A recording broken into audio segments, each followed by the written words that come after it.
Bienvenue dans Long Fleuve Tranquille, un podcast où j'ai décidé de vous présenter des parcours professionnels, sportifs, artistiques, ou tout simplement des passionnés qui ont choisi d'être acteurs de leur vie et pas spectateurs. À travers ces entretiens et le parcours des invités, je souhaite vous faire découvrir des chemins qui pourront peut-être vous inspirer. Parce que, transition.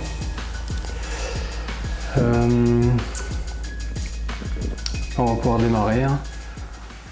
La première question que je pose généralement, c'est je demande aux gens de se présenter. Donc je vais te demander la même chose si tu veux bien. Oui, voilà. Donc je suis Jean-Claude Servet, je suis auteur de bande dessinée, c'est-à-dire que je fais mes scénarios et je les illustre moi-même. Donc je fais tout seul. Généralement en bande dessinée, il y a un scénariste et puis des dessinateurs qui font les différents scénarios. Donc voilà, je vis en Gaume, dans la maison de mon arrière-arrière-grand-mère. Mon père était de Tintigny, ma mère d'ici, donc c'est le côté maternel, et c'est comme ça que je suis né à Liège. J'ai fait mes études à Saint-Luc à Liège, mais chaque fois qu'on avait des congés, on revenait ici en Gaume, dans la maison de ma grand-mère.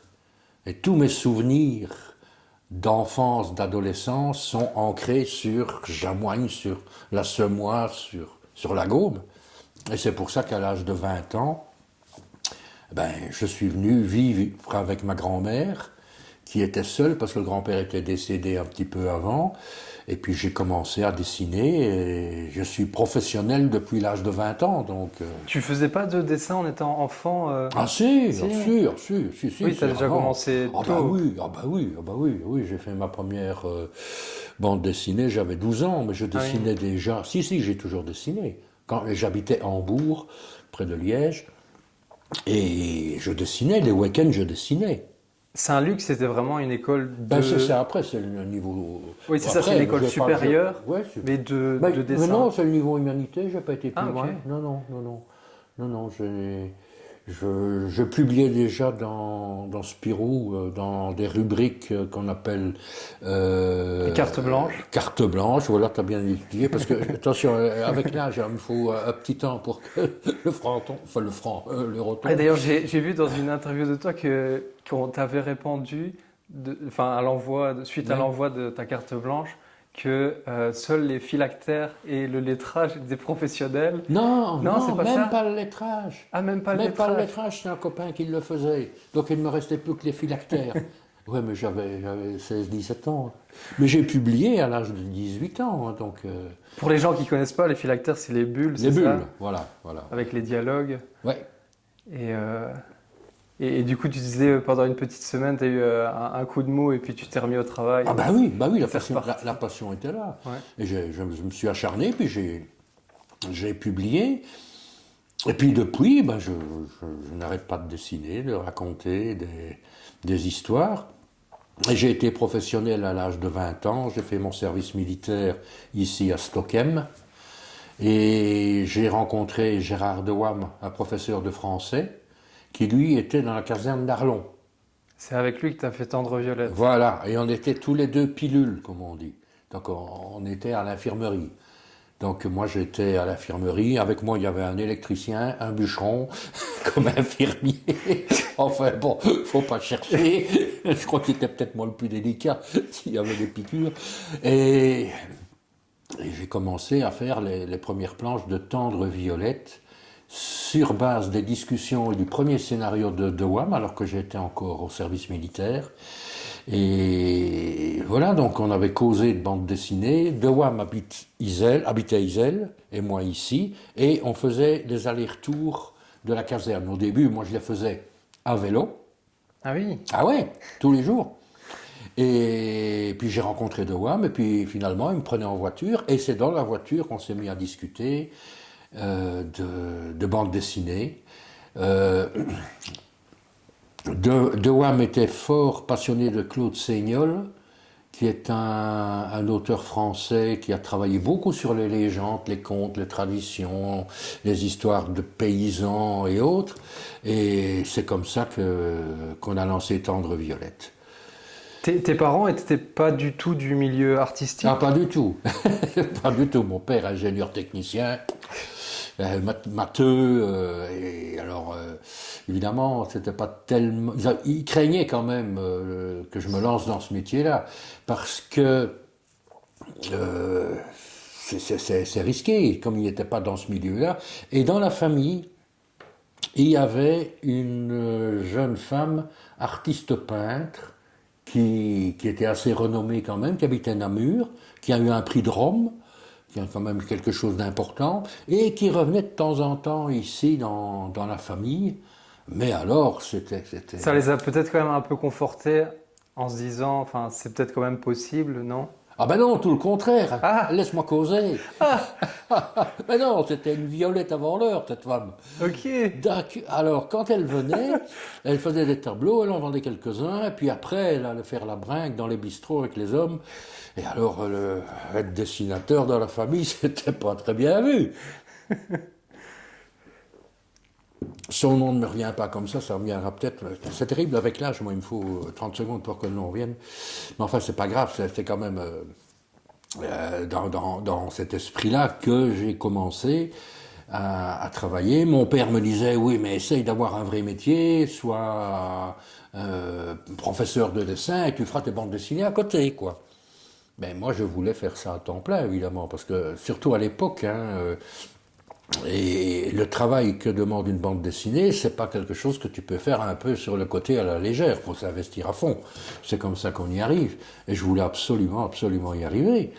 Et puis, bon, je suis venu vivre avec ma grand-mère parce que je pouvais pas rester non plus avec mes parents quand j'ai arrêté mes études, parce que ça aurait été, hey, t'as gagné combien aujourd'hui, hein, qu'est-ce que tu gagnes ta vie avec ça, je le sentais venir. Et ma grand-mère, elle a cru vraiment en moi. Et elle était contente de me voir ici, et ça s'est très bien passé. Je travaillais, mon atelier était dans la pièce ici, avant qu'on ne fasse cette ouverture. J'étais à côté de la cuisine, c'était un peu embêtant, parce que j'étais trop près quand quelqu'un venait. Mais bon, j'ai commencé à dessiner comme ça, puis ma grand-mère est décédée, je suis resté tout seul. Ça, c'était juste avant le service militaire, donc je reviens un petit peu en arrière. Et puis quand j'ai été tout seul, j'ai fait des petits travaux de commande pour l'Agenda Gourmet, qui est une gazette publicitaire, faire quelques petits dessins. J'ai été un peu payé, bricole, et puis des petits travaux de commande pour le journal Tintin et Spirou. Mais comme j'étais loin des rédactions, c'était Charleroi ou Bruxelles, à l'époque on n'allait pas aussi vite là-bas qu'aujourd'hui, et j'avais pas de voiture, donc voilà, je n'avais pas de contact vraiment avec les rédactions, et quand il y avait un petit boulot qui se présentait, j'étais pas là pour l'avoir, quoi. Hein. C'est ceux qui sont sur place qui en profitent. Mais enfin, j'ai quand même eu quelques petits boulots avec des textes qui avaient été écrits avec des scénarios qui avaient été écrits par d'autres. J'ai fait des histoires vraies, histoires authentiques. J'ai fait une mini-série, c'était Ronnie Jackson, une histoire de science-fiction, un reporter du passé. Au Mexique? Au Mexique. Oui, mais il fallait que je me fasse, quoi. Hein. J'étais pas encore dans l'esprit de faire quelque chose autour de la région où j'essayais techniquement. Et ça, tu disais, c'était pas ton style, mais ça a permis de faire la main, c'est ça? Ah bah oui. J'ai commencé. Au début, je savais même pas qu'on dessinait plus grand que la publication. Moi, j'essayais de trouver des plumes fines pour dessiner au format. Bon, quand on voit le format que j'utilise maintenant, c'est des formats immenses. Voilà, je me suis fait comme ça, mais je me suis fait tout seul. J'ai été voir des dessinateurs, mais c'était plutôt des Liégeois. C'était Walteri, Mitei, des humoristes, plutôt que des réalistes. Au début, c'était comme ça. Et puis après, j'ai publié dans le journal Tintin donc des histoires authentiques, quelques-unes, et puis plus grand-chose, et puis le service militaire. À la sortie du service militaire, j'envoie les premières pages de Tendre et Violette au mensuel à suivre des éditions Casterman, qui lançait une nouvelle édition, une nouvelle collection pour des livres proches du roman, plus pour adultes. Parce que le public qui avait lu Spirou, Tintin à une certaine époque avait grandi, avait vieilli. Il y a eu Pilote, et puis il y a eu à suivre avec Casterman. Et De Waal me disait, là, ce serait peut-être bien d'essayer, c'est lui qui a eu l'idée au départ, de proposer, il y avait quand même des gens qui sont devenus vraiment des grandes pointures, Et puis, moi, j'ai présenté les 4 premières planches avec le texte des 6 autres pour faire un chapitre de 10. Et puis, je suis allé jusqu'à Paris. Je n'avais jamais été à Paris, j'ai pris le train pour aller à Paris, ici à Carignan.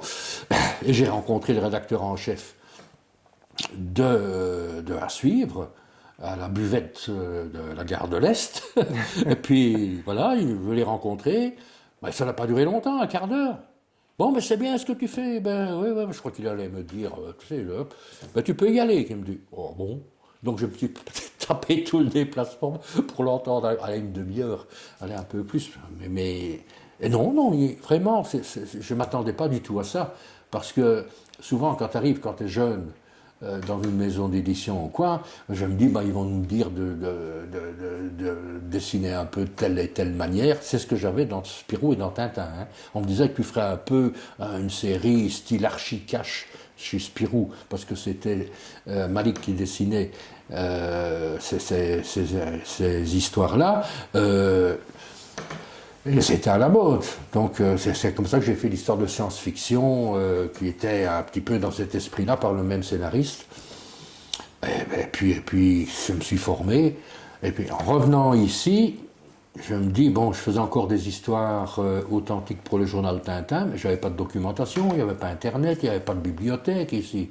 Quand tu dois faire une histoire, un oncle Paul ou quoi, où c'est la traversée de l'Australie, et il faut trouver les documents. Il y avait bien une institutrice ici qui avait une collection de vieux bouquins, des encyclopédies, et je me démerdais avec ça, quoi. Mais je me dis, comment est-ce que je vais faire? Je suis trop loin de tout. Et toi, tu voulais vraiment rester ici? Ah oui. Tu ne voyais pas quitter la Gaume? Ben non. Et alors, il y a un suivre qui s'est amené avec nos histoires de village. Ben, je me dis, et puis c'était le succès immédiat. Première publication, paf, dans le journal, ça. Et c'était intéressant à l'époque de travailler pour un journal parce que les gens achetaient le journal, n'achetaient pas Servet à l'époque. Maintenant, c'est le contraire, il n'y a plus de journaux, mais on achète Servet. Mais à cette époque-là, ça m'a fait connaître. Et puis, ce journal a permis de connaître mieux Tardy, Comès, Hugo Pratt, tous des grands maîtres. Et moi, j'avais 24 ans, j'étais au milieu de tous ces gens-là qui avaient 15-20 ans de plus que moi, quoi. C'est pas plus. T'as pris le train en marche. Exactement, le bon train en marche. Et puis, les chapitres de Tendre Violette se sont succédés, et Casterman s'est décidé, on fera un album. Et ça, le scénario, c'était avec Gérard Dewam. Avec Dewam. On discutait d'idées. Vous le construisiez quand même à deux? Oui. Ouais. Oui. Mais alors, je produisais déjà beaucoup, et je produisais un peu trop pour le journal. Donc j'avais encore du temps libre à côté, et c'est à ce moment-là que le journal Tintin, chez qui j'avais fait des histoires authentiques avant, que j'étais un peu oublié, il s'est rappelé, ça semble intéressant. Et c'est comme ça que j'ai commencé les contes de la Tchalette. À cette époque-là, les éditions du Culot, des éditions belges qui n'existent plus maintenant, sortaient pas mal de livres de contes sur les régions, sur contes de Lorraine, contes d'Ardennes. Et puis je me suis imprégné un peu dans tout ça. Ma grand-mère avait des vieilles photos, des vieilles cartes postales que j'ai trouvées dans le grenier. Et puis la maison ici, elle a une âme. C'était avant de la restaurer, donc elle était restée vraiment dans le cru de l'époque. Je vais raconter des histoires avec des décors que je peux dessiner. Des histoires dans mes villages.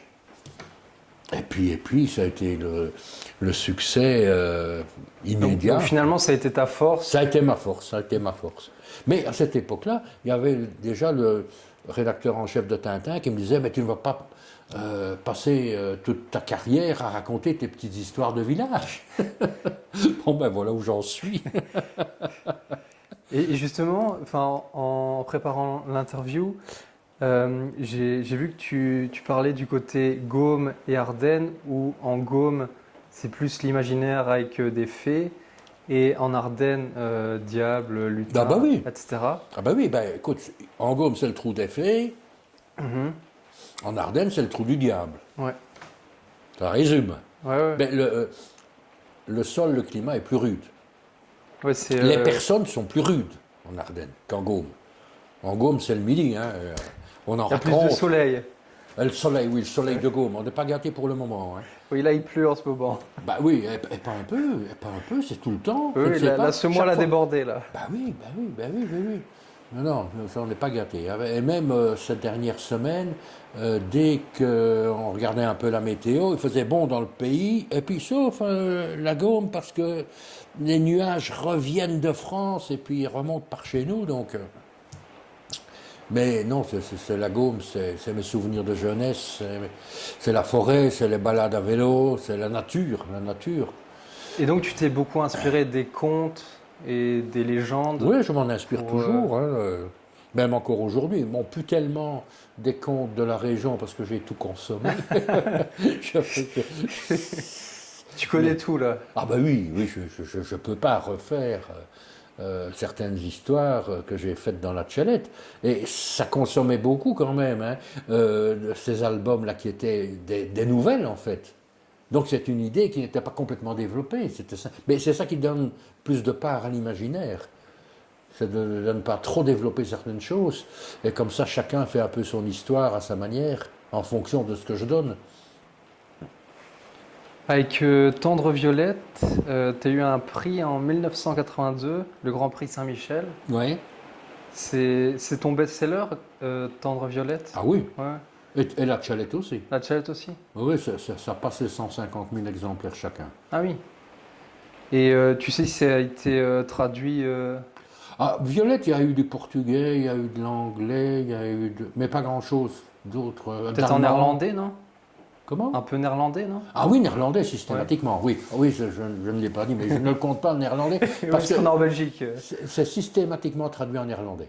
Tout ce qui est publié chez Casterman aux éditions du Lombard, la Tchalette c'était aux éditions du Lombard, hein, c'était pas, ben, c'était le journal Tintin. Et même Dupuis aussi, hein, on traduit systématiquement toutes les bandes dessinées en néerlandais. Mais c'est pas des grosses ventes, mais ça a sa raison d'être, hein, donc. Comment tu qualifierais ton œuvre aujourd'hui? Mon œuvre, bah, c'est une œuvre d'auteur. Auteur complet, donc Complet, dessin, scénario. Voilà, et qui représente une région aussi. Parce que je suis un peu le porte-drapeau de la Gaume.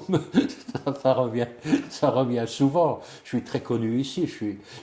Il y a Dany qui me dit ah, t'es vraiment le roi de la Gaume. Ben oui, ici, ben oui. Ben oui, généralement on dit qu'on n'est pas prophète en son pays. Mais moi, c'est pas mon cas. Mais bon, je ne vends pas qu'ici non plus, hein, attention, parce que les albums sont quand même des gros tirages. Mais dans toute la Wallonie, Bruxelles, et au début, avec Tendre Violette, la France, ça marchait très très bien. Hein. J'étais un peu partout, et je sais que c'était là.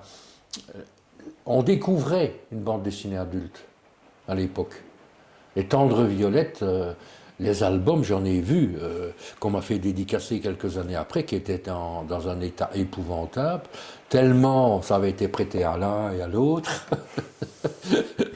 Le plus exceptionnel que j'ai signé, ça remonte à quelques années, c'est un Tendre Violette, et c'était des bergers dans la montagne, Oula. hein, qui avaient l'album, et il y a eu une fuite dans le toit, le bouquin a été mouillé, et ils m'ont vraiment fait signer parce que c'était leur relique.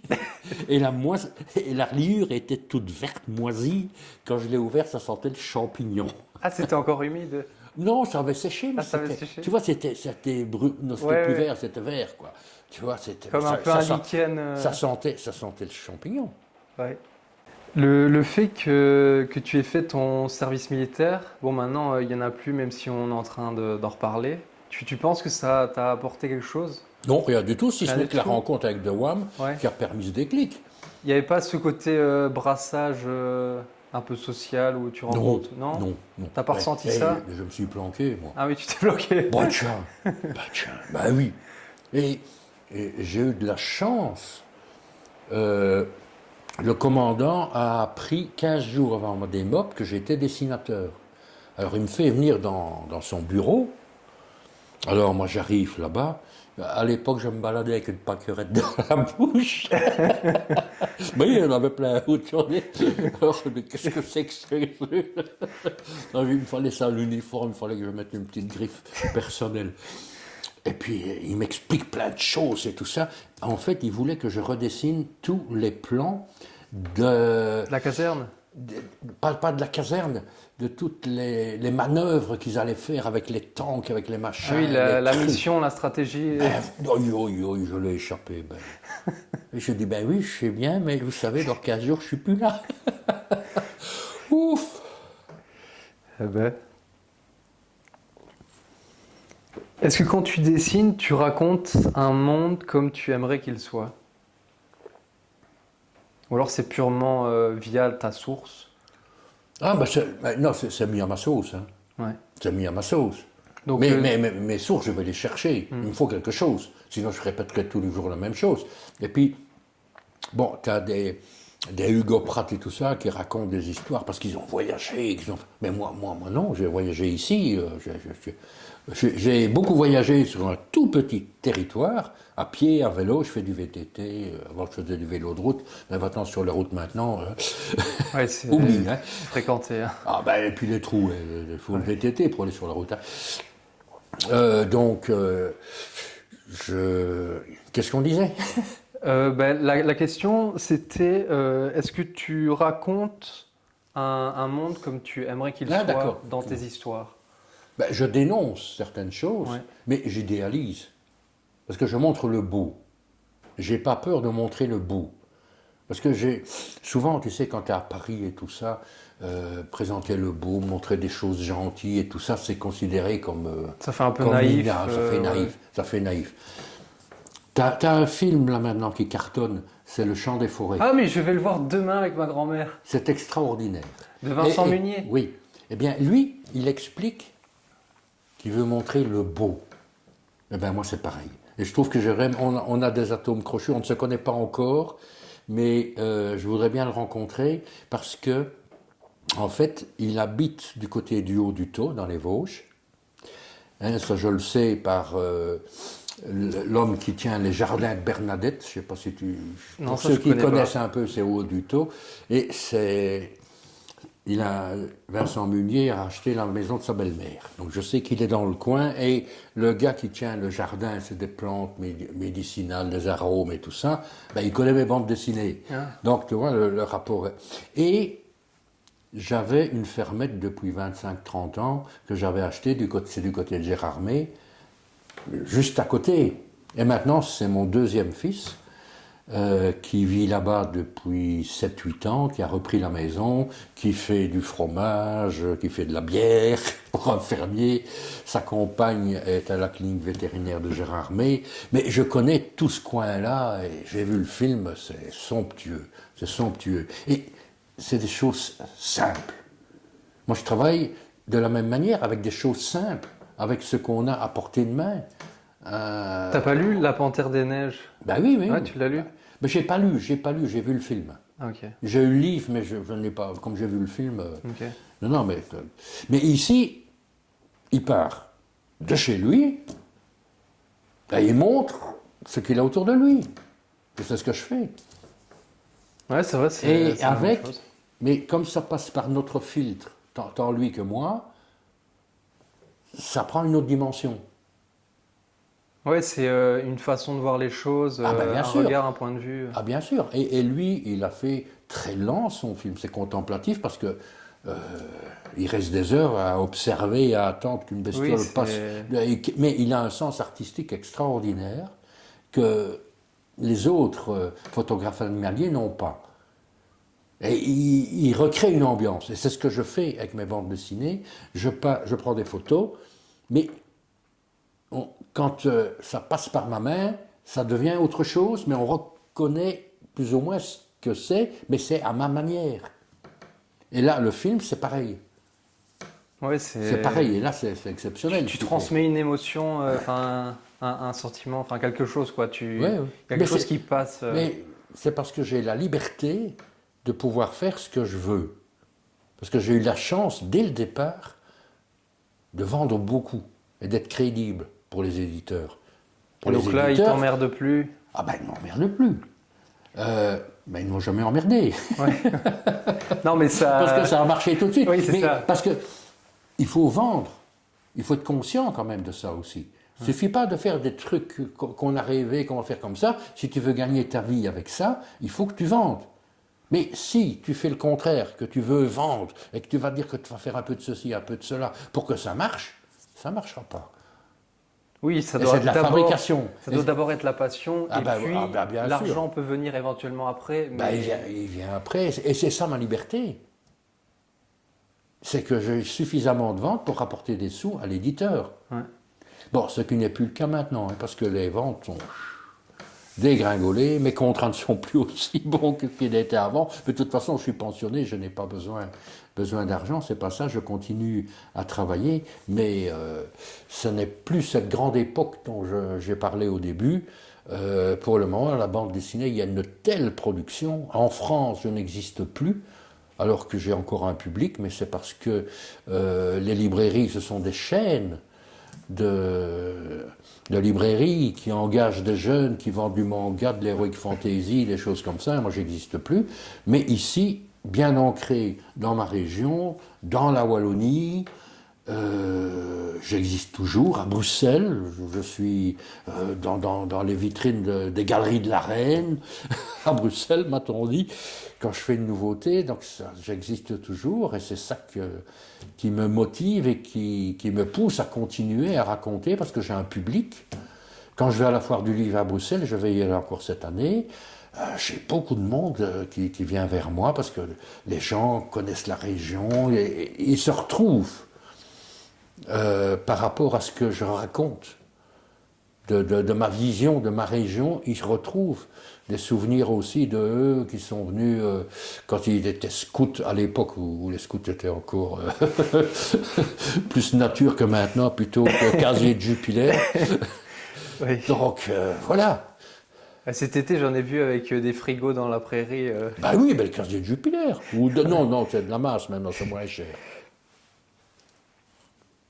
Et l'évolution, tu dirais qu'il y a vraiment beaucoup plus d'offres de BD maintenant par rapport à avant? On sort plein de trucs, plein ça. de trucs. Bon, ce qu'il y a, c'est que le numérique a fait que les albums coûtaient de moins en moins cher.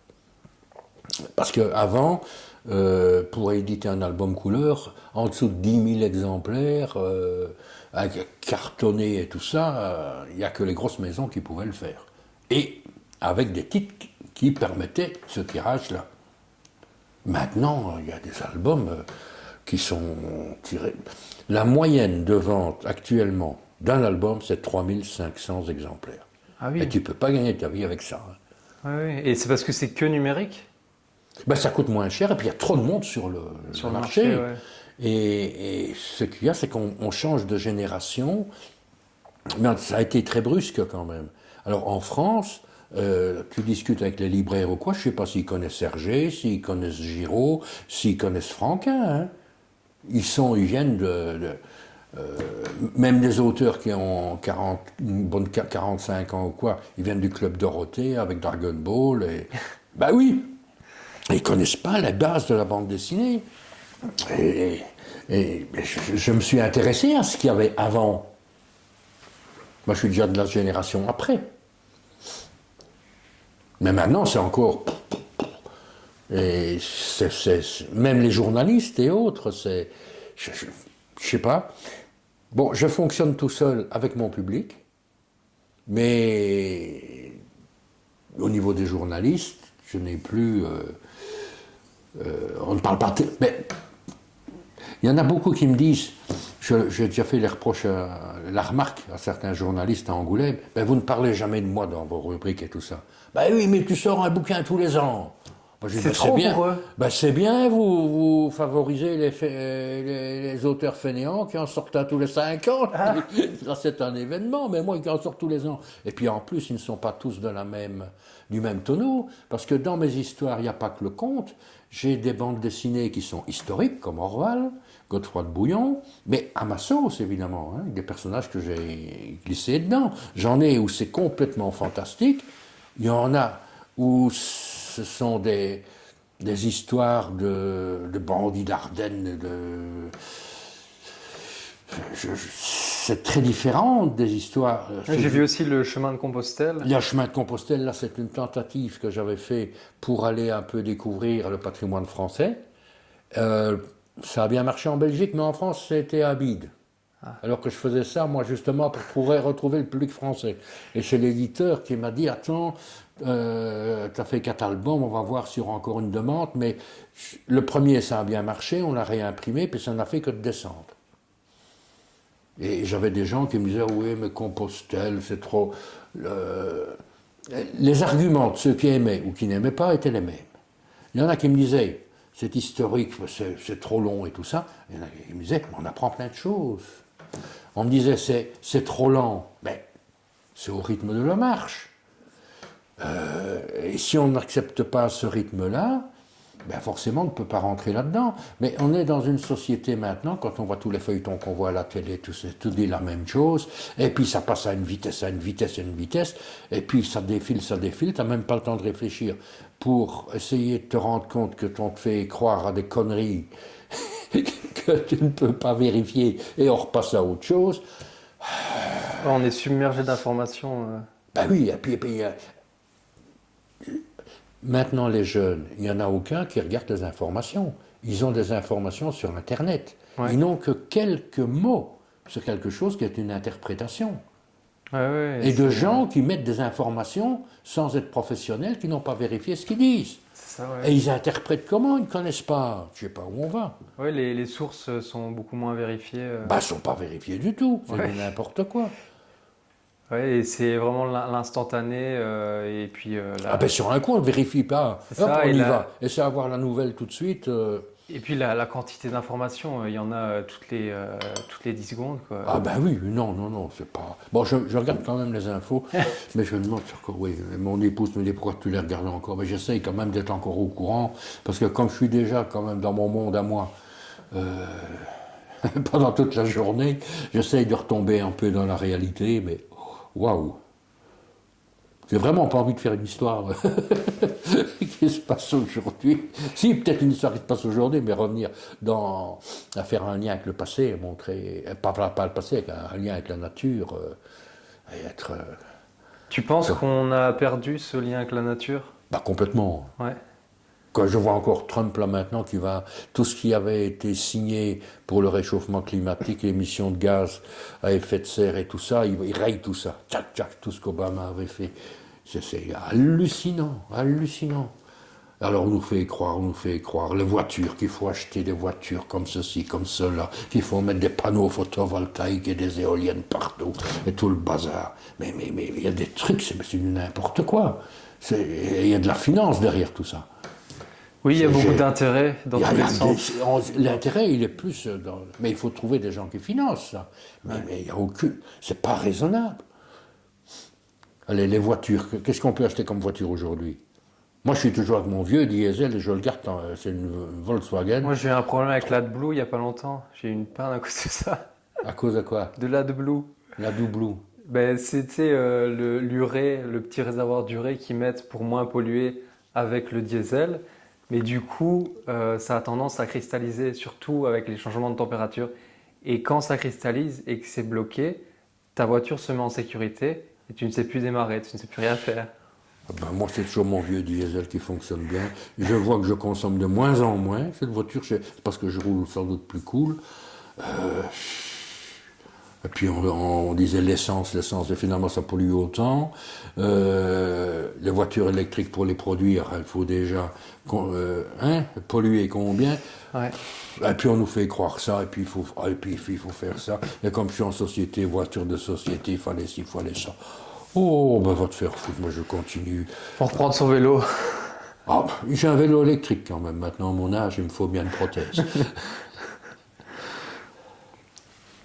Tu as dit tu fais une BD par an et moi j'ai vu que donc tu faisais le scénario pendant 2 mois, c'est Ouais. ça? Et Mais puis dans la nature, là. ouais, c'est ça, dans un chalet, Ouais. c'est ça? Et après, pendant 9 mois, tu Ouais. fais le dessin. 9-10 mois, oui. Et tu expliquais dans l'interview que j'ai vue que tu as besoin de marcher pour ton scénario. Ah oui, oui. Et puis j'ai besoin d'alterner. D'être enfermé tout le temps. Ok. C'est un métier de moins de copiste, hein. Oui, oui, vraiment. Hein. Et j'ai besoin d'être dans la nature. Et dans la nature, ben, c'est comme si tu étais à l'affût. Hein. Quand Enfin, je rentre. on revient à Vincent Munier. Ah ben oui, quand je rentre dans ma petite propriété qui fait 3 hectares, avec les étangs et tout, j'ai une petite Suzuki de bûcheron. Là. Ça fait un peu de bruit.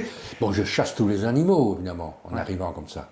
Et puis, je m'installe sur la terrasse du chalet qui donne sur l'étang. Et puis, à ce moment-là, je ne bouge plus. Les animaux ne me voient pas. Et j'assiste des fois à des passages qui sont extraordinaires. Et quand tu es en communion avec la nature, avec le monde animal, tu es en osmose, et puis en lévitation. Oui, il y a un côté un peu spirituel. Ah, complètement. Ouais. Complètement. Et pour trouver des idées, il faut quand même que je marche. Mais je fais le tour. J'ai des chemins comme ça, il me faut 20 minutes pour faire tous les chemins, hein, parce qu'il y en a à différents étages dans un fond de vallée. Et je vais doucement, et puis je m'assieds, j'ai des bancs installés à certains endroits, je prends des notes, et puis quand je me mets vraiment à l'écriture... Mais avant, j'ai quand même lu toute la documentation du sujet que je vais traiter, avec des bouquins que j'ai accumulés dans mes bibliothèques ici, ou que j'ai achetés avant de me lancer vraiment en écriture. Donc c'est plus pendant la période où tu es en train de dessiner le précédent Quand album. je termine, Okay. je prépare. Parce que je ne termine pas et puis dire « Ah, qu'est-ce que je vais faire là maintenant ?» Ouais. Mais je n'attaque pas vraiment le scénario tant que je n'ai pas fini les derniers dessins du précédent. Ok. Mais j'ai déjà la documentation, j'ai déjà le sujet, je sais déjà plus ou moins comment je vais le faire. Et puis quand je me mets à l'écriture, je le fais autrement, mais, mais j'ai la Ça base. évolue, ouais. J'ai la base. Et cette documentation, tu vas à chaque fois la chercher dans des bibliothèques ou... Bah, j'ai plein de bouquins, je ne sais plus où les mettre. Parce que quand je vais dans une bibliothèque, dans un salon du livre, chez des bouquinistes ou quoi, que je vois quelque chose, ça pourrait peut-être me servir, je tape ça dans ma bibliothèque, et des fois je les redécouvre 10 ans après. Hein. Je dis, ah bah oui, j'ai ça, puis je me rappelle, ah oui, j'ai ça, mais je ne l'attaque pas tout de suite. Mais c'est comme j'ai travaillé beaucoup d'après des livres régionaux, les livres régionaux, ça n'a pas une durée de vie très longue. Hein. Ouais. Donc je les ai achetés à l'époque, et puis des fois je vais retrouver ça. Ah ben oui, ça je ferais bien. Ah oui. Donc l'idée te vient quand même en lisant Ah oui, la oui, documentation. bah oui, sinon Ouais. je n'ai rien pour me renouveler moi-même. Ouais. Oui. Et après, en ayant eu cette documentation, quand tu es dans ton chalet, dans la nature, là, tu as d'autres idées qui te viennent. Ah bien sûr. Supplémentaires. Ah bah oui, C'est là que tu construis. Là ça démarre, c'est magique. Hein. Mais là, faut pas qu'on... Pas de téléphone, rien. Hein. Là, faut pas qu'on m'emmerde, là. Ah non. Là, maintenant, il n'y a personne qui vient. Je suis vraiment tranquille, là. Je pars le matin, je rentre le soir. Je reste pas sur place. Comme ça, je suis Tu as quand même encore une vie. connexion. Voilà. Tu n'es pas totalement ermite pendant 2 mois. Voilà. Et ce côté, tu fais tout seul, c'est ça? Sauf la couleur. Ah, la couleur, c'est quelqu'un d'autre? Oui, Okay. c'est un autre Servet. Ouais. Qui s'appelle Guy de son prénom, qui habite la commune d'Érezé. Qui est de ta famille? Non, pas du tout. Okay. Mais Servet, il y en a des... Oui, il y en a beaucoup. Il y en a beaucoup. Hein. Et il fait de la bande dessinée aussi, hein, lui. La couleur, t'as jamais essayé? Ben si, Chalette, c'est moi qui ai fait la couleur. Okay. Isabelle, c'est moi qui ai fait la couleur. Mais j'étais pas content du résultat, mais à l'époque, l'imprimerie n'était pas ce qu'elle est aujourd'hui. Et le fait d'avoir un coloriste, j'ai quand même une certaine complicité avec quelqu'un. Je suis pas tout seul. Mais alors, le problème, c'est que lui, il est très cartésien. Et moi, je suis les gens de... Plus rêveur. Pourtant, il habite quand même dans la vallée de l'Aisne, c'est vraiment en pleine nature, mais il est vraiment citadin de Liège. Et c'est sa compagne, sa famille, c'est une maison de famille aussi qu'il a repris. Et je vois bien qu'il n'est pas nature comme moi, mais il s'y fait quand même, et les couleurs, il les a quand même autour de lui, mais il ne le vit pas. Il ne le vit pas. Alors qu'il me fait des fois des critiques sur mes bandes dessinées, il y a certaines critiques que je sais que c'est parce qu'il est tellement comme ça et que moi j'ai vraiment voulu faire ça autrement, mais des fois il me fait remarquer que là je vais peut-être un peu trop loin dans l'imaginaire ou quoi, que ça ne... Donc il te fait quand même évoluer sur certains points. Certaines choses qu'il faut... Et là je l'explique un peu plus. Mais je ne l'écoute pas à la lettre non plus, mais on a un échange. Oui, c'est un échange et un débat. Alors il fait les couleurs, je lui donne quelques indications, mais des fois il ne lit pas toutes mes indications. Il en fait à sa tête aussi. Ben oui, alors il faut que je le rattrape, hein, parce que quand je prends des photos de documentation avant de dessiner, quand j'ai fini mon scénario, ben je prends ça avant l'automne, en été, fin de l'été. Mais il y a des fois des scènes qui sont au printemps, qui sont en hiver.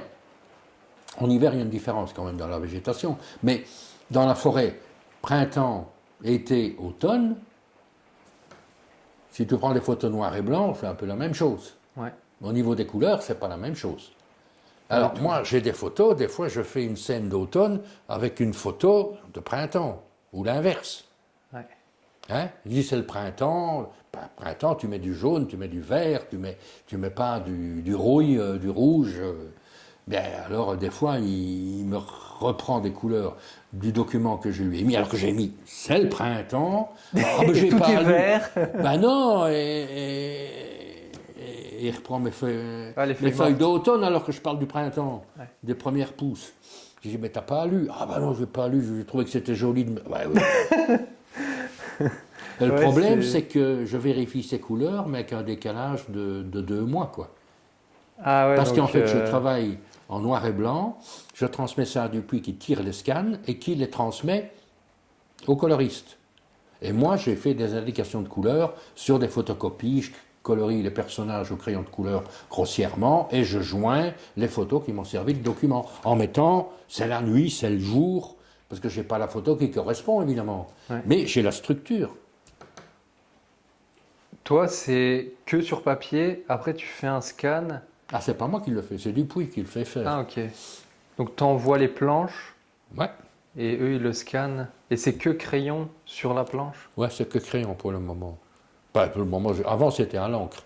Maintenant, ce n'est que crayon. Je fais un brouillon, je le projette et je l'agrandis légèrement pour ne plus avoir les lignes de construction du brouillon. Et puis, je fais le dessin définitif au crayon. Avant, tu rajoutais l'encre après. Voilà, je faisais directement sur le même papier. Ouais. Et je faisais au crayon. Et puis, j'ancrais. Et puis, je gommais le crayon. Ah, tu gommais encore le crayon? Ah, parce ben oui. que ça se voyait quand même avec l'encre au-dessus? Ah ben non. Non. C'est pas comme ça que ça va. Ah, Mon ok. trait est fin. Donc, je sais pas, tu as déjà vu des croquis. Des fois, on fait plein de traits pour avoir le bon trait. Oui, c'est vrai. Oui, Bon, je alors vois moi, ce que je tu vais veux dire. chercher le bon trait à l'encre. Oui, et après, il y a ceux à côté que tu Ah ben, dois il faut que je enlever. les gomme. Ah, ouais. Alors, Ok. ici, maintenant, je fais toujours la même chose au crayon, mais moins travaillé. Et je vais chercher le bon trait. Quand je projette sur l'original définitif, ligne claire, je prends directement le bon trait. Et puis, je fais. Là, au moment de la projection, c'est presque du décalcage ou... Ah oui, Ouais, ouais. oui, mais décalcage redessiné quand même pour aller chercher les bons traits. Hein. Ouais. Okay. Ah oui, ah oui. Et ce repérage photo, tu t'inspires des photos pour les paysages et après c'est toi qui inventes un peu le reste de la composition? Oh, j'arrange, hein, je prends plein de photos. Hein. Bon, la dernière avec Chassepierre, ben, j'ai pris plein de photos de Chassepierre, j'ai pris tout, fait toutes les rues dans un sens, dans l'autre, et puis j'ai fait développer. Et il y a eu une émission Mon plus beau village, Chassepierre. Mm-hmm. Et ils avaient fait des vues de drone. Et ça t'a aidé aussi? Ah ben, j'ai photographié Ah ouais, d'après la télé. Ben, je faisais une histoire de corbeau de Corneille. Donc, il fallait des oiseaux qui passent au-dessus. Et ça m'a servi. C'est pour ça que j'ai pris le village de Chassepierre pour cette dernière BD. Oui, Béranger, il m'a expliqué que dans ton chalet, tu avais une corneille, c'est ça? Empaillée? Ben, je l'ai dans l'atelier ici. Ah, ok, ici. Et qu'il y en a une autre qui est venue, non? Non, ben, les corneilles sont venues autour Oui. de mon Vélux. Et puis, à la fin, elles sont passées par la cheminée. J'en ai retrouvé juste au moment de la sortie de l'album. Pourtant, la corneille, elle a été des mois à côté de ma planche à dessin, empaillée. Hein. Le temps, parce que ça me servait. J'avais des photos de corbeaux de corneille que j'avais repris sur Internet dans des livres et tout ça. Mais l'avoir en vrai, Oui, c'est toujours mieux. C'est toujours mieux, je l'avais. Donc, écoute, j'ai trouvé ça simplement ici au Château du Fin, quand il y avait une fête viking, il y avait des corneilles empaillées, j'en ai pris une. Je suis toujours à la recherche quand j'ai quelque chose comme ça, un élément, et ça me permet aussi de changer un peu mon scénario, d'accentuer et de préciser en fonction de ce que je trouve, parce qu'on ne peut pas tout avoir. Bon, maintenant, je vais sur Internet aussi pour trouver certaines choses. Et alors, elle s'est dit, il y a une copine à l'intérieur, je vais la rejoindre. Bah oui, elles sont passées par la cheminée. Mais c'est impressionnant. Je descends de mon atelier, je suis sur le palier, là, au-dessus de l'escalier. Et j'entends un raffut pas possible, c'est la corneille. Oh là là. Et elle était là, elle essayait de sortir. Et puis, elle s'est sauvée, elle est allée dans la salle de bain, qui était sur le côté. Alors moi, j'ai ouvert la fenêtre pour qu'elle puisse sortir. Je suis remonté dans l'atelier, un quart d'heure, et puis je redescends, voir si elle est partie. Non, elle était encore dans la salle de bain. Elle m'est passée au-dessus. Oh, c'est impressionnant. Et c'est violent. Hein. Ouh là là, mais c'est pas petit, hein, une corneille. Ah, surtout quand elle est dans le stress comme ça. Ah oui. Et j'ai eu une deuxième fois aussi, mais là, elle a descendu de la cheminée, elle était dans la pièce d'entrée, elle est allée se taper contre la fenêtre, évidemment, et puis moi j'ai été plus calmement. Et puis elle s'est mise un peu en retrait, comme je suis resté calme, j'ai su ouvrir la fenêtre, et puis elle est partie. Ah ben. Ben voilà, alors depuis, on a mis un petit treillis à poules autour de la cheminée pour qu'elle ne descende pas. Ah, et puis elle pourrait rester coincée, et toi tu le oui. vois pas forcément, et elle meurt là. Ah ben oui. Ouais. Je sais pas, elle est vraiment passée par des petits trous, là, je sais pas. Pour revenir à la couleur, c'est un travail qui prend autant de temps que le dessin? Ah non. Non, ça va plus vite. Non. Hein. Ouais. La couleur, ça prend un peu plus qu'une demi-journée pour faire. Tandis que dessiner une planche, ça te prend 3 jours, quoi. Ouais, c'est pas la même chose. Non. Et lui, quand il fait la couleur, c'est avec un ordinateur. Avec un ordinateur. Ah oui, il travaille à l'ordinateur. Depuis toujours? Non, avant c'était à l'aquarelle. D'accord. C'était sur des bleus de coloriage à l'époque où je travaillais à l'encre. Et maintenant, les couleurs sont beaucoup plus belles qu'avant. Parce que les couleurs primaires de l'ordinateur sont les mêmes que celles de l'imprimerie. Ah oui, donc ça correspond totalement. Par contre, les couleurs de l'aquarelle, de la gouache et tout ça, ne sont pas les mêmes donc ça que celles de l'imprimerie. Ouais. Et ça rend... On a des surprises parfois à l'impression. Complètement. Il fallait toujours rectifier le tir. Ici, c'est nickel. Ah bah. Et puis, c'est plus doux. Et puis, maintenant, on travaille ensemble depuis tellement longtemps que Guy a compris. Et c'est pas la couleur mise comme ça, ou des trucs préparés, prédéfinis et tout ça. C'est lui qui prépare des palettes et tout ça pour faire du feuillage, pour faire des herbes et tout ça. Et... Ouais, il fait vraiment une vraie composition aussi. Voilà. Parce qu'on dirait presque du pastel hein, quand tu vois certaines images. Tandis qu'avant, si tu regardes les anciens livres, c'est beaucoup plus violent comme couleur. Et lui, il travaille que avec toi pour la couleur ou il fait aussi d'autres... Il fait de la bande dessinée, il travaille Warnaud de ses rêves. Okay. Ils sont connus, ils travaillaient chez Casterman, maintenant ils sont Lombards. Ils ont fait des histoires pendant la guerre ici dans la région de Mannheim et autres. Maintenant ils font des histoires d'aviateurs. Ils sont Lombards. Et ils avaient commencé chez Casterman à suivre. Mais après moi, ils sont un peu plus jeunes, quoi. Ok. Et ils travaillent avec Eric Warnots, qui était aussi prof de dessin à Saint-Luc. Et comme leur... Qui a été un de tes profs ou... Ah non, Il est non, plus c'est un jeune. jeune. Ouais, C'est il est un plus jeune, jeune, non, hein. il va être pensionné. Ouais.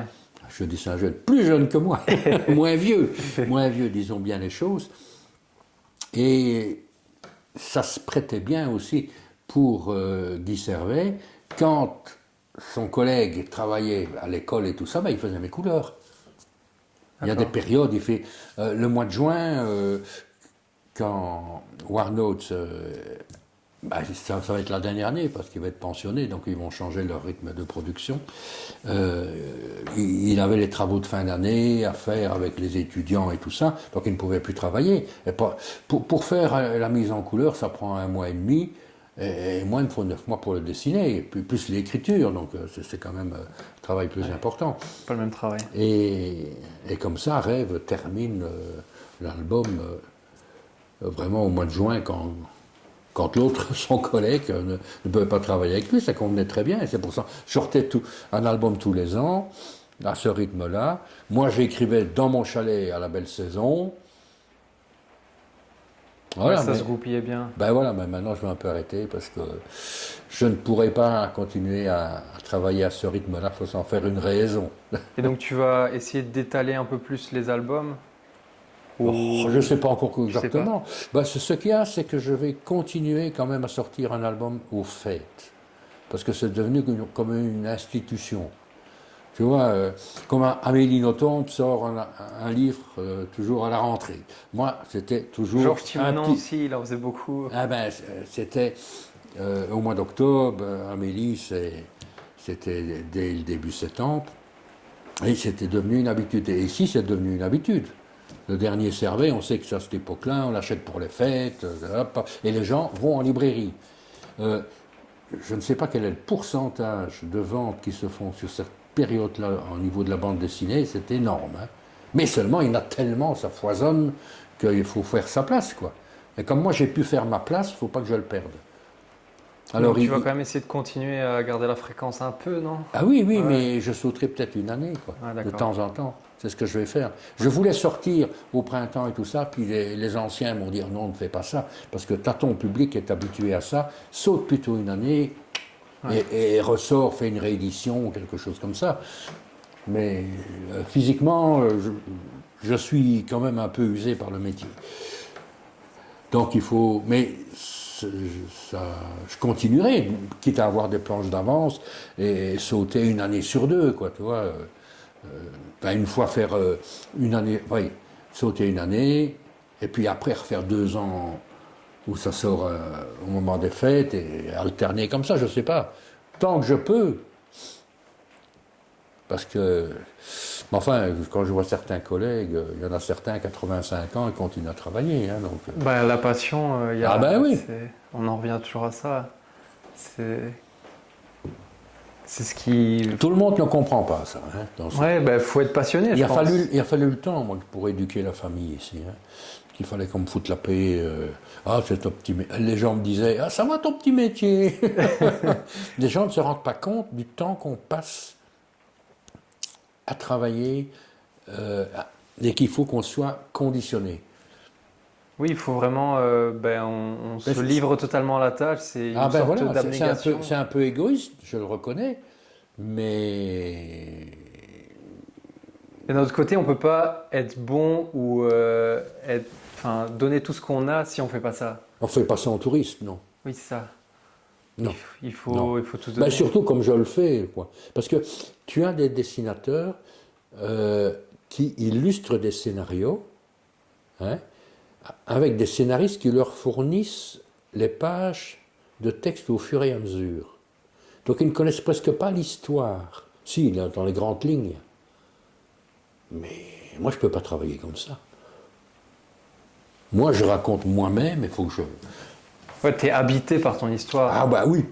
Bah oui. Totalement. Bah oui. Et je pense que c'est ce qui... Mais c'est tellement secret secret que dans les quel gens... sens? Mais les gens ne comprennent pas, ça ne se voit pas. Ah oui, oui, ok. C'est statique. Bon, Ouais. t'es chanteur, t'es sur un podium, t'as du monde, tout ça. C'est pour Ouais. ça que t'as beaucoup d'enfants de chanteurs. Et maintenant, des enfants de dessinateurs, il n'y en a pas des masses. Hein. C'est pas ça, si on me voit comme ça, il n'y a que moi qui le vis. Oui, c'est plus Si on le voit comme ça, en catimini. tu vas aller filmer ça, ça va être spectaculaire. Hein. J'ironise, là. Ouais. Ben non. Mais ouais, c'est un travail intérieur. Ouais, ouais. Et- Mais j'ai de la compagnie parce que j'ai toutes sortes de personnages dans l'atelier. J'ai des masques, des marionnettes, j'ai des personnages que j'ai dessinés. Et tout ce petit monde-là est autour de moi, comme j'ai la corneille qui est à côté de ma planche à dessin. Et ça, les personnages que tu dessines, après, c'est fait par qui? Oh, bah, c'est tous des artistes que je connais. D'accord. Bon, ça, c'est du Palix. Ça. Palix, tu vois bien, qui a fait toutes les étiquettes à la Rulle. Ah oui, peintre oui, aussi. oui, je vois. Bah, c'est Oui. aussi un passionné, lui. Hein. Et qui est dans l'imaginaire. Alors, il travaille aussi avec Guy Deltour pour les expositions. Ben, tu verras, il y a des petites cabanes perchées avec des petits livres incrustés dedans qui sont tout à fait en accord avec la peinture de Palix, qui faisait aussi des cabanes perchées. Ils se sont rencontrés, ils font des expositions ensemble pour le moment, et c'est vraiment des passionnés, quoi. Ah, c'est Et ça tout qui est... ça, j'ai tout ça autour de moi, et puis j'ai rencontré, il y a... Regarde, tu vois, là, la marionnette, là. Ouais. Ben, ça, c'est une marionnette suisse que j'ai trouvée au Salon du Livre de Genève. Et je trouvais ça tellement... On ne le voit pas beaucoup, mais c'est un lutin. On l'a mis là, les gosses jouent avec. Tu peux... Ben oui, ben tu vois, c'est un souvenir. J'y suis allé, c'est moi qui l'ai ramené. Je l'ai écrasé dans la valise pour passer dans l'avion. C'est quelque chose de souple. Donc, il y a des souvenirs. Et tu disais, ben, c'était ton rêve, enfin, c'est ta passion. Est-ce que tu avais un plan B ou vraiment tu dis non, c'est, enfin, quoi qu'il arrive, je ferai ça? Ah, j'ai jamais pensé à faire autre chose. Non, ouais. Bah non, Non. non. Bah après, du coup, comme Je ça. sais pas ce que j'aurais fait. Ah, mais j'aurais bien aimé aussi faire de la sculpture, faire de la peinture. Mais un côté quand même toujours artistique. Rester Oui, dans, oui, dans oui. l'art. Mais raconter aussi. Raconter. Ah, raconter, oui. Ah oui. Oui, oui. Parce que même quand j'étais gamin, je ne faisais jamais un dessin comme ça. Je faisais plusieurs dessins pour raconter quelque chose. Avant même de faire de la bande dessinée. Oui, c'était toujours une histoire. Oui, oui, enfin, oui, oui. un fil rouge. Voilà, voilà, voilà. Et est-ce que tu as eu des coups de mou dans ta carrière ou ça a vraiment. Ah bah sûr, il y a des moments de doute, hein, Ouais, à ouais. certains moments. Hein, parce que bon, j'ai commencé avec Gérard de Wam, on était assez complices et tout ça, et puis bon, personnage assez spécial, je ne vais pas trop m'élargir, mais bon, il avait des problèmes d'alcool, enfin bref, je ne pouvais plus continuer à travailler avec lui. Donc il a fallu que Que tu prennes que tes j'arrête, que distances, je prenne mes distances. Casterman, avec le mensuel à suivre, il ne voulait pas. Il se prenait pour des seigneurs. Et moi, je me rendais bien compte qu'il fallait que j'essaye de trouver une nouvelle voie. Et il y a Dupuis qui a sorti la collection Air Libre. Et j'étais attiré parce qu'il y avait des gens comme Causet, comme Haussmann, qui étaient plus proches de moi dans ces collections-là que ce que à suivre devenait avec le parisianisme, le machin et tout ça. Donc j'ai changé d'aiguillage. J'ai bien fait parce que Casterman a chuté après. Maintenant il se reprend, mais il y a des décisions à prendre quand même dans sa carrière. C'est pas un long fleuve tranquille. Hein. Chaque fois qu'on fait un album ou quoi, c'est toujours une remise en question. C'était il y a quoi, dans les années 90. Donc il y a 30 ans, il y a plus de 30 ans, 35 ans. Maintenant, c'est plus les mêmes personnes, c'est plus le même public, c'est plus les mêmes distributeurs, ça a complètement changé. Donc c'est pas facile, mais je suis resté fidèle à mon éditeur. Mais par contre, l'envie de dessiner, elle est toujours restée là. Il n'y a pas un moment où tu t'es dit, bah, j'ai un peu envie de lever le pied sur le dessin ou... Non, faut que je dessine, faut que je c'est dessine. toujours, Si je ne redessine pas tout de suite, on part en vacances et tout ça, on fait ici. Ah bon, alors que je suis là, c'est ça. Ah, ben, on est en vacances, hein, on prend le temps, hein, tout ça. Ah non, de Dieu, non. Si on est en vacances, on en profite, mais rester rien faire, c'est ça. Ah non, ben là, je pourrais aller refaire un dessin, je pourrais avancer, je pourrais... Ah oui, même des fois le week-end, il pleut, on fait rien, tout ça. Ah non, faut que... Bah non, bah, je remonte dans mon atelier qui est dans le grenier. Là. Mais c'est beau, c'est ça, c'est la passion, quoi. Bah oui, C'est- oui. Mais c'est secret, les gens ne connaissent pas ça. Mais je pense que C'est mon quelqu'un... intimité aussi, hein, Oui, c'est ça, mais parce que je vais pas... quelqu'un qui est passionné, je pense qu'il peut le comprendre. Moi, je le comprends totalement. J'ai pas la même passion, mais je comprends. Mais il y en a qui peuvent le faire en démonstration. Palix, il fait des peintures en démonstration. Il vient de donner un concert, avec un concert à la Maison de la Culture, avec le jeune pianiste de Marche, là, qui a été primé au Reine-Élisabeth. Valère Burnon? Voilà. Eh bien, il a fait une peinture en direct sur la musique de Valère Burnon, qui était au piano en dessous. Mais ça, je ne peux pas faire ça. Et Palix, il peut faire ça. Mais ça, c'est une question de caractère. Ouais. Et puis aussi l'improvisation comme ça, enfin, c'est aussi une forme de don, quoi. Enfin, Oui, mais enfin, il n'improvise pas. non, hein. il n'improvise pas. Non, il a quand même ses thèmes. Mais c'est comme moi aussi, quand je fais des dédicaces et tout ça. Oui. Mais la création pure, non. Non, je n'oserais pas. Parce que là, le tableau qui est là, c'est un qu'il avait fait en démonstration au départ. Ok. Il avait demandé à quelqu'un, donne-moi un peu les axes. Et la personne a pris un crayon, a donné les axes, et puis hop, c'est ce tableau-là. Mais il a retravaillé par après, et tout ça, évidemment.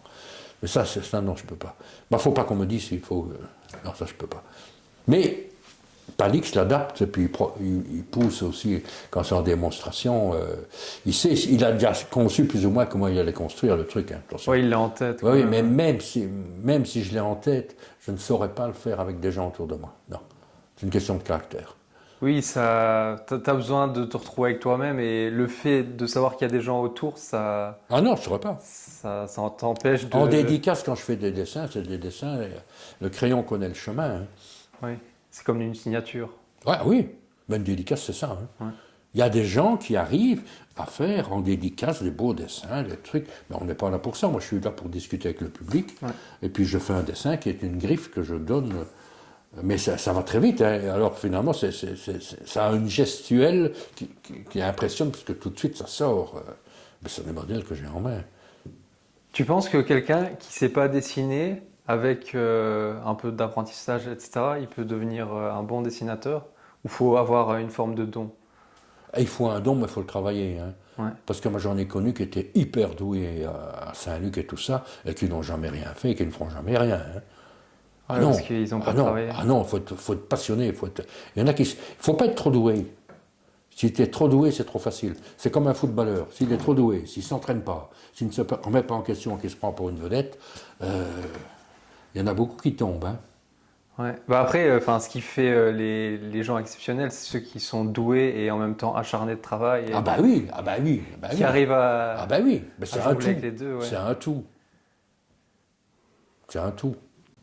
Quand on est dessinateur de BD, est-ce qu'on est forcément salarié pour une maison d'édition ou on a sa société et Ah non, on est indépendant. On est indépendant tout Ah le oui, temps? moi j'étais en société, je vais arrêter la société parce que je vais ralentir, mais j'étais indépendant, simple indépendant au départ, puis je me suis mis en société, c'est pour des raisons fiscales et des machins, mais enfin là ça te fait des papiers en plus avec la télé, c'est chiant, enfin bon, c'était plus intéressant de faire ça. Maintenant, comme les ventes ont baissé et que je n'ai pas besoin de ça, je vais arrêter ma société, mais je vais pas. Ça n'existe pas des dessinateurs qui sont salariés de maisons d'édition?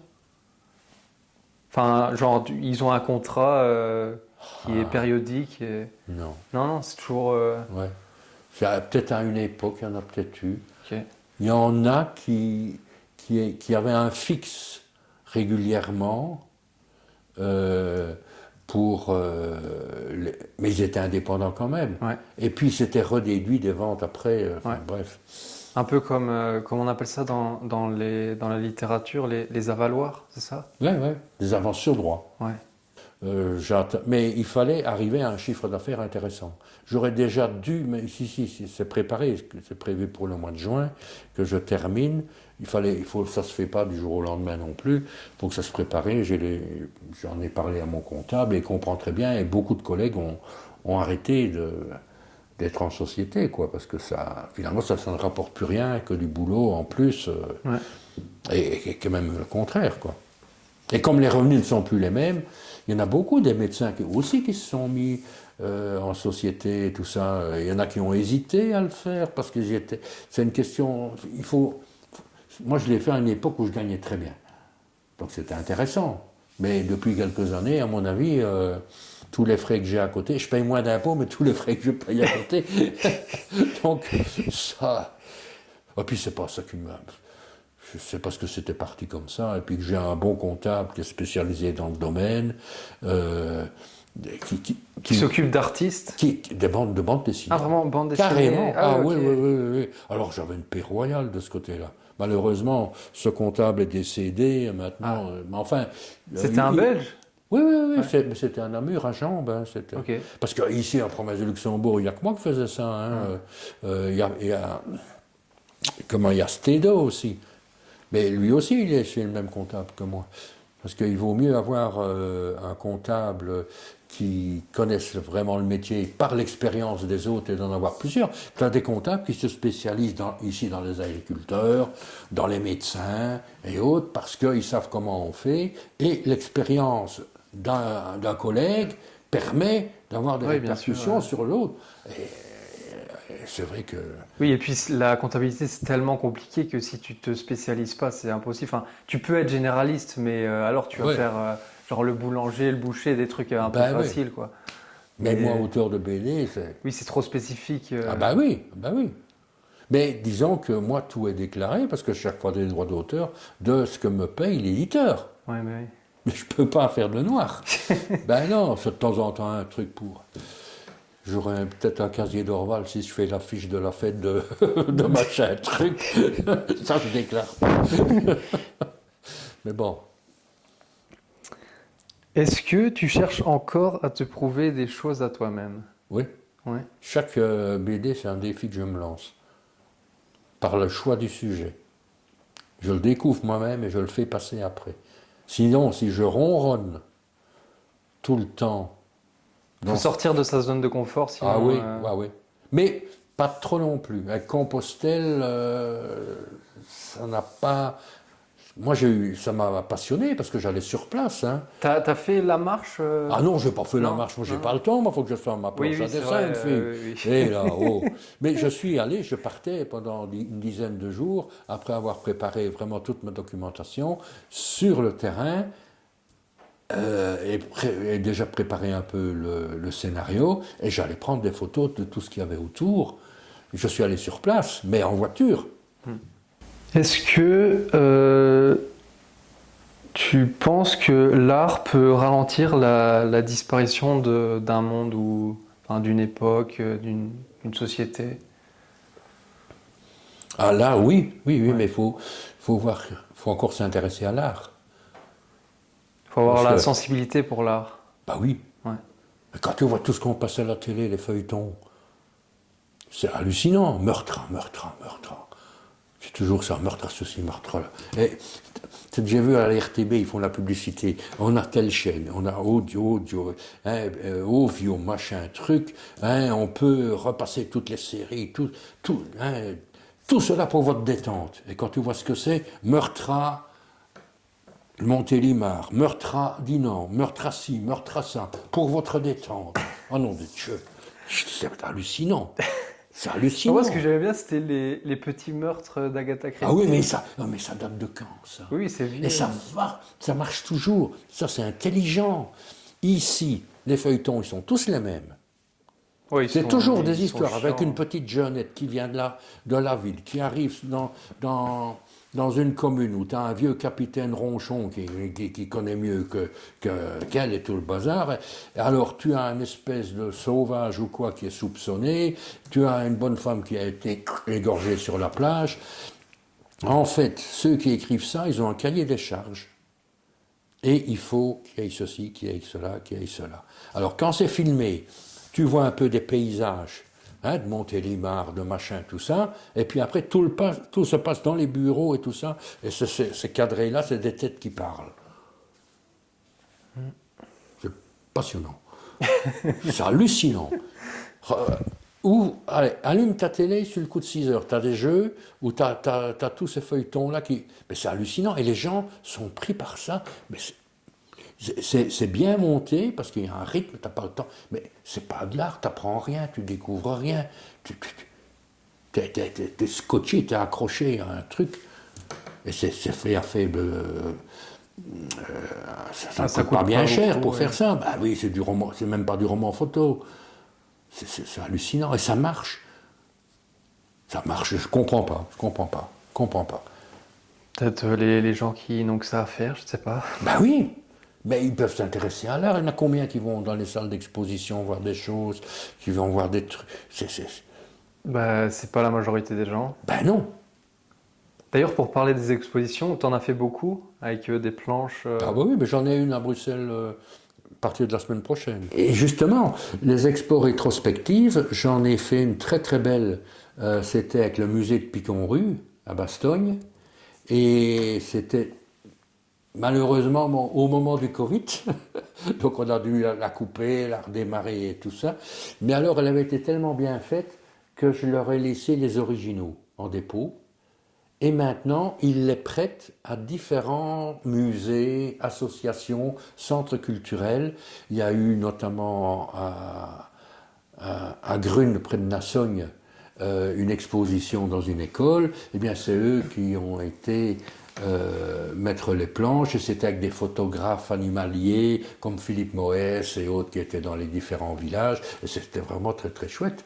Donc c'est ça qui est intéressant, c'est de voir aussi les expositions avec les originaux, parce que cela, ça rentre dans... Et puis ça te permet aussi d'avoir un contact avec le public. Ben voilà, qui découvre.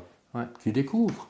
Non, mais je ne peux pas m'occuper des expositions et les monter moi-même, parce que bon, c'est pas comme un peintre qui vend ses tableaux. Moi, je fais les planches, c'est pour la publication, et puis les planches, c'est pour les montrer, pour les exposer. Mais ça prend... Les planches, elles sont dans un très très grand format, et une fois que c'est bien encadré, ça prend une autre dimension, et ça devient un tableau finalement. Ouais. Le fait de travailler beaucoup tout seul, enfin, tu as expliqué que tu travaillais pour la couleur avec Guy Servet, c'est ça? Oui.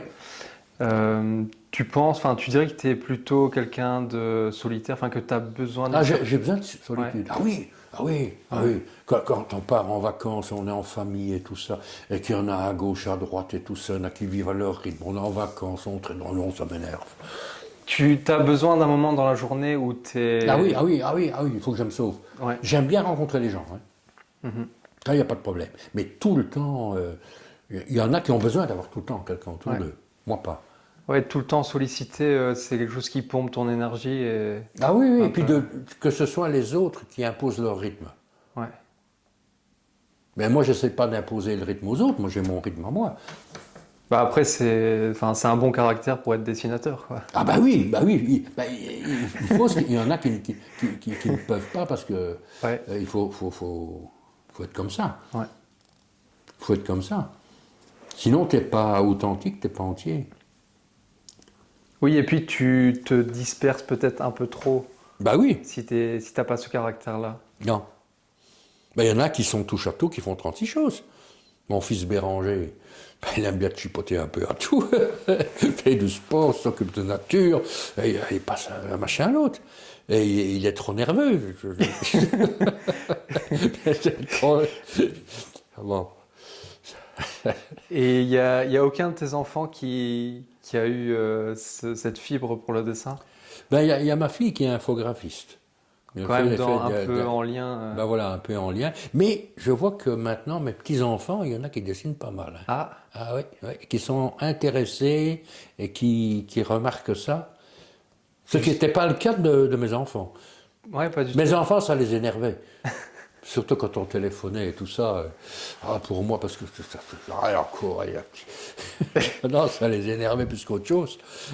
Et si tu as un de tes petits-enfants qui te dit « Ouais, je veux me lancer là-dedans », tu vas l'encourager Ben, je lui ai fait quand même attention, parce que tu peux être doué et tout ça, mais il faut que tu gagnes ta vie avec ça. Ouais. Et c'est pas toujours le talent qui suffit. Il faut aussi plaire à un public, avoir un bon créneau. Et puis, comme tu disais, le marché est plus forcément le même qu'avant. Non, c'est difficile maintenant. C'est difficile. Et les conditions, les éditeurs payent de moins en moins les auteurs, c'est catastrophique. Est-ce qu'il n'y a pas d'autres façons de quand même faire du dessin et gagner sa vie moi, je ne connais pas le milieu, mais... Non, mais avant, on était dessinateur à temps plein. Ouais. Aujourd'hui, il y en a beaucoup qui ont un boulot à côté. Ok, qui font ça plus en complémentaire. Ah oui, ou... oui. Ouais. Mais qui ont toujours la passion, mais qui ne peuvent pas en vivre. Ouais, qui ne peuvent pas le faire à temps plein. Voilà. Sinon, ils le feront à temps plein. Ouais. Qui sont enseignants, qui sont... Et il y en a qui le deviennent, qui étaient à temps plein, et qui maintenant ont toujours la passion, mais voient bien que ce n'est plus suffisant, financièrement, quoi. Ça se casse un peu la gueule. Parce qu'en France, il y en a combien? Il y a plus de 50% des auteurs qui sont sous le SMIC, si pas plus, ou les 3/4. Ou il faut épouser une femme riche. Qui soit philanthrope. Et qui aime le dessin. Oh, pas spécialement. Si tu devais donner une bonne journée et une mauvaise journée quand on est auteur de BD. Quand le téléphone sonne tout le temps, et qu'il faut résoudre des problèmes et tout ça, ou même des problèmes de famille, tout ça, non, quand tu n'arrives pas à te nettoyer le cerveau, à te lâcher complètement, tu n'arrives pas à travailler correctement. Quand dans ta vie personnelle, tu n'as pas d'équilibre, ça va pas, ça a un impact sur ton Quand tu as travail. des petits tracas, même si c'est des petits tracas, ça perturbe. Ouais. Ouais, tu as besoin vraiment d'être complètement serein. Ah oui, complètement. Ouais, totalement. Complètement. C'est égoïste, je le reconnais. Mais voilà, Après, je ne peux pas me... Ça se comprend parce que tout le travail vient de toi. Donc si toi, tu n'es pas bien, c'est normal que tu puisses pas... Ah oui, puis ça me demande de la concentration toute la journée. Ouais. Je vis. Ça, je pense. Des fois, je n'arrive pas à faire un dessin, tout ça, puis ça me travaille. Et puis je trouve l'idée, hop, je vais le refaire. Mais l'inverse aussi, si je suis perturbé, je suis en train de faire quelque chose que j'allais finir, et puis qu'il faut résoudre un problème, ça vient quand même. Ça t'arrive parfois d'abandonner une planche que tu as commencée parce que tu te dis, oh, ça va pas, et tu la refais complètement. Non, je veux dire, dans le scénario. Non, mais des fois, la laisser dormir, la reprendre le lendemain. Alors, ce que je fais maintenant avec ma nouvelle technique, c'est que je travaille vraiment des séquences, quand c'est le même chapitre, de 6-7 planches, et je commence à faire tout le brouillon, tout le silhouettage pour pouvoir faire le définitif, mais je revois mes pages au fur et à mesure. Avant, je faisais 2, 3 pages, maintenant je peux en faire 7, 8, 9. Et ça me permet de revoir un petit peu le déroulé. S'il n'y a pas une faute dans le dessin, je sais que je ne vois pas tout de suite. Et là, je les vois, quand tu revois ton dessin après. Des fois, il faut laisser un peu dormir, mais tu ne peux pas non plus parce qu'il faut que tu avances. Après, tu repasses dessus, genre quelques jours après, si tu as vu la petite erreur. C'est au crayon. Ouais. Tant que ce n'est pas fixé, parce que je fixe avec de la laque L'Oréal, extra forte. Ah, t'as vraiment ta marque Non, bah oui. Tu leur as pas demandé d'être Parce que normalement, il y a des sponsorisé. produits et tout ça, mais ça va très bien avec la laque comme ça. Et puis j'en consommerai tellement. On n'en vend pratiquement pas à Paris ici. Donc, oui, le crayon, s'il n'est pas fixé, les originaux seraient abîmés, quoi. Hein. Rien que d'être manœuvré pour l'imprimerie ou le scan. Si c'était à refaire, tu referais la même chose? Ouais. Ah bah oui. Tu changerais rien du tout? Non. Non. Non, non. Et puis j'ai pas d'envie d'autre chose non plus. Je suis content comme je suis. Puis maintenant avec mes petits-enfants, je suis content, mes enfants aussi. Tout le monde est bien. Bah, Croise c'est les fou, doigts, hein. on croise les doigts. Touche du bois. Bah oui, tant qu'il n'y ait pas un accro, mais ça peut toujours arriver, hein, des drames dans des familles. Et oui, la vie n'est pas un fleuve tranquille, hein. Ça peut, non, Même si c'est le nom du podcast, mais... Ouais, ben oui. Ah non, ça, on ne sait pas si... Alors, tant que tout va bien, profitons. Eh oui. Profitons. Mais c'est vrai que, bon, moi je profite, personnellement, je pourrais profiter plus à faire d'autres choses, à partir, à voyager, à faire ci, à faire ça. Mais c'est mon monde intérieur qui prime. Est-ce que le fait de rester toujours au même endroit plus ou moins et pas trop voyager... Mais il faut tu que je penses- sorte quand même, et je voyage, je suis un grand voyageur, moi. Ok. Mais sur mon petit territoire. Oui, oui, c'est ça. Je connais tous les raccoins de la Gaume, comme on dit. Mais est-ce que tu penses que si tu avais plus voyagé dans d'autres pays, ça aurait une influence sur ta façon de dessiner? Bah, j'arrive à dessiner maintenant avec ma nouvelle série avec les animaux, je dessine des histoires de la mythologie grecque et des choses pareilles. J'arrive quand même à dessiner d'après quelques photos que je trouve sur Internet. Tu connais pas Madeleine ou Madeline, je sais plus, Miller? Non, ça te dit rien? C'est une historienne américaine et elle a fait 2 livres, Circé et Le Chant d'Achille. Et j'ai trouvé ces 2 livres exceptionnels. Ah oui, bah oui, bah oui. Et sur la mythologie aussi. Mais c'est un peu moi, romancé. je vais piocher 2-3 éléments dans la mythologie hein, Ouais. pour la bande dessinée, parce que Mais elle, en fait, elle est historienne, donc il y a Ouais. vraiment tout ce côté historique, mais elle romance Ah bah oui, l'histoire. oui, mais elle est dedans. Mais alors ici, tu dois faire de la reconstitution. Ouais. Donc ça c'est, oulala, ça je peux pas. Moi je pars du réel. Je pars de photos. Mais j'en discutais justement avec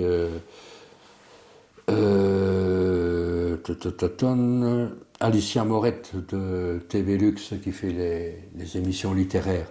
Et puis je lui expliquais que je partais de photos et tout ça. Bah, mais je croyais pas que tu partais de photos. Mais si, je pars de photos, mais ça devient mon dessin. Et ça devient mon dessin, mais j'ai besoin du support de la photo pour être dans quelque chose de concret que je transforme dans mon imaginaire. Mais le paysage d'arrière-plan, si je peux dire ça comme ça, c'est toujours une photo?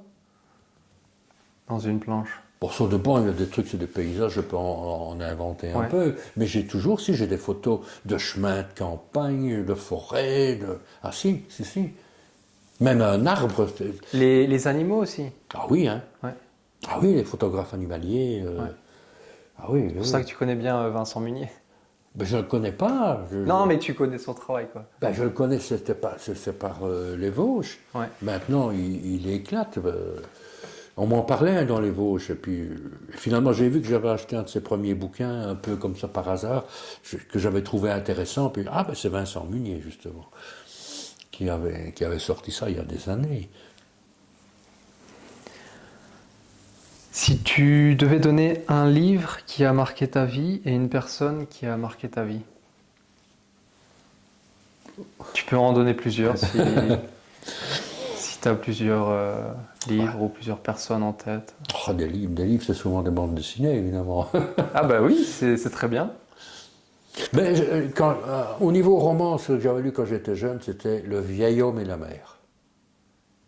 Tu connais pas ça? C'est un auteur américain.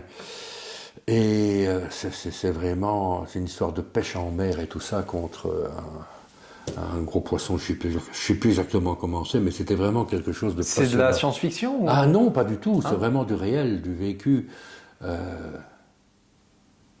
Sur un chalutier ou... Non, sur une petite barque. Une chaloupe? Bon, c'est vieux, mais je me souviens que ça m'avait marqué. Mais allez, il a été archi connu, pas par votre génération. Le nom ne me revient pas, c'est grave. Auteur américain et qui avait vécu en Italie. Aïe, aïe, aïe, aïe, aïe, aïe, aïe, aïe. Enfin bon, c'était vraiment le contact avec le poisson, la nature. Et ça m'avait marqué. Et puis après, bon, c'est plus... T'as pêché dans ta vie? Oui, j'ai pêché dans ma vie. Mais maintenant, je pêche plus. À la mouche? Ouais. Et au mort, au lancer pour le brochet. Ici dans la Semois? Ouais, bah oui. C'est ça qui me passionnait quand j'étais gamin. Et c'est ça que ça m'avait marqué. C'est grave, il ne tombe pas. Il est archi connu, cet écrivain-là. Ben, il est mort depuis longtemps, hein, mais bref. Moi, je retrouverai. Tu retrouveras. En faisant une recherche. Tu retrouveras. Mais tu pourras le lire. Ben, mais oui. je ne m'en souviens. Je me souviens que ce livre-là m'avait marqué parce que je ne lisais pas beaucoup de romans. Moi, il me faut des livres avec des images. Ben, moi, au début, je lisais quasiment pas. En fait, j'ai commencé à lire parce que mon frère était abonné au Spirou. Ah oui. Et quand on était petit, on lisait le Spirou. Et après, l'abonnement s'est arrêté. Mon frère, il avait moins d'intérêt pour ça. Et c'est vraiment les seuls BD que j'ai lus. Et puis, en cours de français, les livres qu'on nous proposait, j'ai commencé à bien les aimer. Et depuis ce moment-là, je lis pas mal de romans. Enfin, je trouve que c'est intéressant, ça ouvre l'esprit. Ah oui, oui. Mais moi, je trouve que le roman, c'est au niveau de l'écriture, c'est très lent. Hein. Et toute la description Ah oui, c'est et tout ça. travail, moi, je suis tellement habitué à la bande dessinée où on fait des ellipses, on va très vite, même si je vais à un rythme plus lent que certains. Après, dans mes bandes quand dessinées. tu regardes le dessin, c'est fastidieux aussi. Hein. C'est une écriture, hein, le dessin. Ouais. Ça raconte. Hein. Oui. Alors moi, je raconte avec un dessin que le romancier, il va te mettre des beaux mots, des belles phrases, des beaux trucs.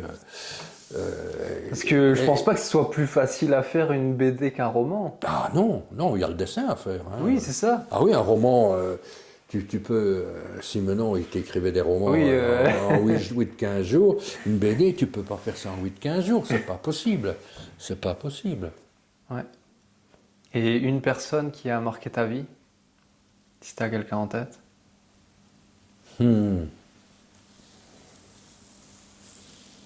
Qui a marqué ma vie, donc. C'est plutôt des auteurs, des dessinateurs comme Giraud, comme Hermann, comme Cuvelier, des grands dessinateurs réalistes.